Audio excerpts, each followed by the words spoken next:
Հաճա տարածեց, որ ինքը դե Տալինում տեսա գնաց կոմունիզմի դեմ պայքարեց հուշահամալիրին ծաղիկներ դրեց, ինֆորմացիա պտտվեց, որ Մուրի հետ է հանդիպել եւ Թուրքիայի հետախուզության պետի, իսկ այդ Մուրի հետ հանդիպումները, սիրելի հայրենակիցներ, դուք հիշում եք, որ մեզ արժեցավ Արցախի կործանում։ Հիմա արդյոք սա Հայաստանի կործանման Դրա հետ կապված ես ուզում եմ ընդհանուր այս աշխարհաքաղաքական զարգացումը եւ այս մեր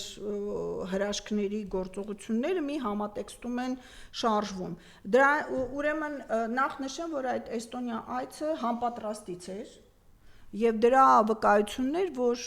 պարզապես դրոշները տարբեր չափերի են, այսինքն ժամանակ անգամ չէին ունեցել, որ Հայաստանից էստոնական չափանիշներով ստանդարտով դրոշներ բերեին, որպեսզի հայկական դրոշը էստոնականի կրկնակի չափը չլիներ, այսինքն միայն այդ երևույթը ցույց էր տալիս, թե ինչ նպատակով է, այսինքն այցը ընդհանրապես պատրվակ է եղել պաշտոնական քող դառնալու ինչ որ այլ գործողությունների եւ այդ գործողությունների առումով հանդիպումների գործողություններ, որոնք հանդիպումների տեսքով եւ համաձայնությունների կամ հետագա քայլերի այդ ուրեմն իր այցի հետ կապված նաեւ մի խնդիր կար, որ նույն օրը, երբ որ ինքը Էստոնիայում էր գտնվում, պետական այցով Վրաստանի նախագահն էր Հայաստան գալիս, այսինքն այնպես չի, որ իր գրաֆիկը այնքան զբաղված էր, որ ինքը չէր կարող Էստոնիայի այցը տեղափոխել մի օր, երկու օր այս կողմենքով, որ նախագահի գալու ժամանակ ինքը տեղում լիներ, դրա փոխարեն փաստացիորեն դա եւս ցուցիչ է, որ Էստոնիայի այցը համապատրաստից եւ այսպես շատ արագ կերպով ինչ որ ձեռնարկած այց է եղել։ Իր Էստոնիայի այցին նախորդել էր, եթե չեմ սխալվում, մի շաբաթ 10 օր առաջ աղքի այցելությունը Բրյուսել եւ հանդիպումները ՆԱՏՕ-ի կենտրոնականում։ Սովորաբար նման հանդիպումներ լինում են հերթական տարածաշրջանում գործողությունների առումով պլանների փոխանցմամբ։ Եվ այդ պլանների հետ կապված փոփոխությունների պատճառով նա ստիպված եղավ վեր գնալ Էստոնիա եւ հանդիպել արդեն Մուրի հետ, որպիսի հստակ ցուցումներ ստանան Իրանի հետ կապված գործողությունների առումով։ Բայց այդ գործողությունները այս պահին հետաձգվում են։ Ինչու՞։ Հետաձգվում են, որովհետեւ զարգացումներ կան Վաշինգտոն Իսրայել հարաբերությունների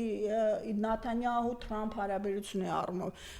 իրենք ուրեմն Նաթանյահու Էրդողան, Նաթանյահու Այո, եւ պատահական չէր, որ Նաթանյահուն Բաքու պիտի չգիտես ինչի 5 օրյա այցով գար, հետո իբր թե Թուրքիան օդային տարածքը փակեց եւ նրա դրա պատճառով ստիպված եղավ հետաձգել, դրա պատճառով չէր։ Հետաձգվեց, որովհետեւ այդ ընդհանուր համաձայնության եզրերը, որոնք պիտի լինեին, այսպես ասած, բազարի պիտի նստեին, ով ինչ է ստանալու այդ գործողությունների արդյունքում եւ ինչ է լինելու եւ այդ համաձայնությունները պիտի տեղի ունենային Բաքվում, դրա անհրաժեշտությունը ժամանակային այս հատվածում չկա եւ դրա համար Թուրքիան օդային տարածքը փակելու միջոցով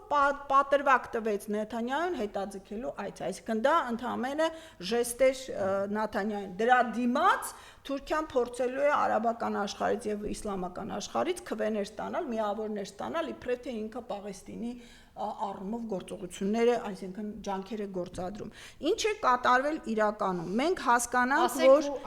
հա, մենք հասկանանք, որ բուն Վաշինգտոնյան ադմինիստրացիայում փոփոխություններ եղան եւ Վոլցին հեռացրեցին, իսկ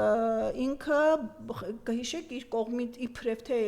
արտահոսքի մեղավորը ինքն էր Եմենի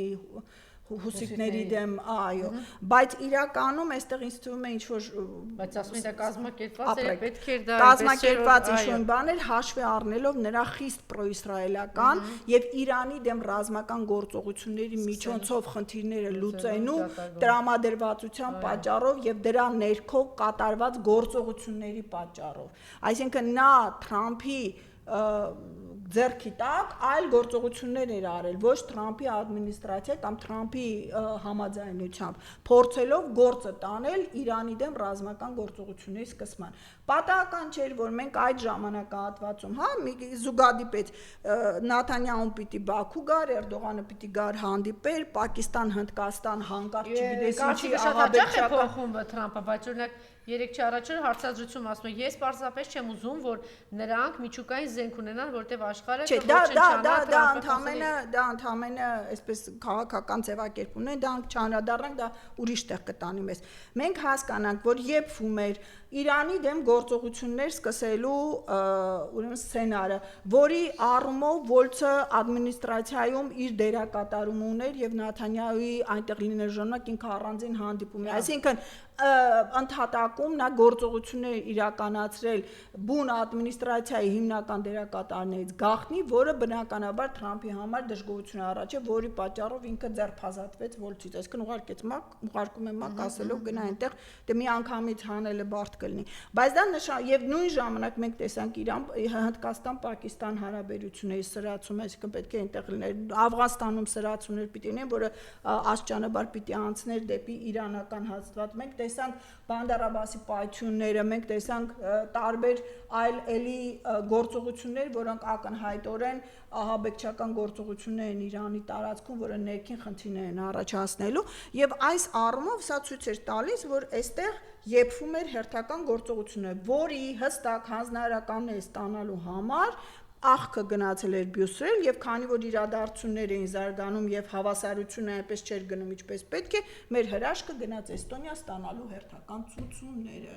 հասկանում եք բայց ծրագրերը փոխվել են ժամանակային առումով ծրագրերը հետաձգվել են հիմա խնդիր է պատրիարք Կիրիլը այցը Բաքու նաեւ նպատակ ուներ Ադրբեջանին ասելու որ նստիր տեղդ եւ արկածախնդրության մի գնա турք մի տա Դե ոչինչ, ձևական բաները լինում են։ Կհիշեք, որ նմանատիպ սրացումների յուրաքանչյուրի ժամանակ մենք տեսնում ենք հերթական բարձրաստիճան մարդու այց Բաքու։ Մենք տեսել ենք Շայգուին այցը, հետո մենք տեսանք Նարիշկինի այցը, հետո մենք տեսանք անգամ Պուտինի այցը, հետո մենք տեսանք Մատվիենկոյի այցը, հետո մենք տեսանք կարծեմ նրանց սենատի նախագահն էլ գնաց, ասենց այսպես հերթով, հիմա Դե ասում են դրան զուգահեռ ուրիշ բաներ էլ տեսանք, ինչ է լինում։ Տեսեք, յուրաքանչյուր անգամ նրանք փորձում են Ադրբեջանին բացատրելու, որ տեղը նստի, ավելորդ քայլերի չգնաս, հետևանքները ծանր կլինի, դրա փոխարեն ինչ որ ժեստեր եւ այլն։ Հիմա հասկանանք, մենք դուրս ենք եկել այս պահին հերթական սրացման նախատեսված գործողություններից։ Մեր կառավարություն կոչվածը այդ խմբակը, որը նստած է այնտեղ հանցագործ նպատակներով, իր գործողությունները ցույց է տալիս, որ նա դուրս չի եկել դեպի արևմուտք իր հանձնարարությունների շրջանակներից եւ շարունակում է գործել նույն տրամաբանության մեջ հնդածս ռուսական կողմին փորձելով ինչ որ sense փափուկ բարձր դնել հույս ունենալով որ դրանով նրանց ուշադրությունը եւ նրանց աչալրջությունը ինչ որ միտեղ կբթացնեն սա ցույց է տալիս որ մենք շահել ենք 2-3-4 շաբաթ ժամանակ այս պահի դրությամբ հետագայում ինչ կլինի մենք կտեսնենք զարգացումներից շնորհակալություն մնացեք մեզ հետ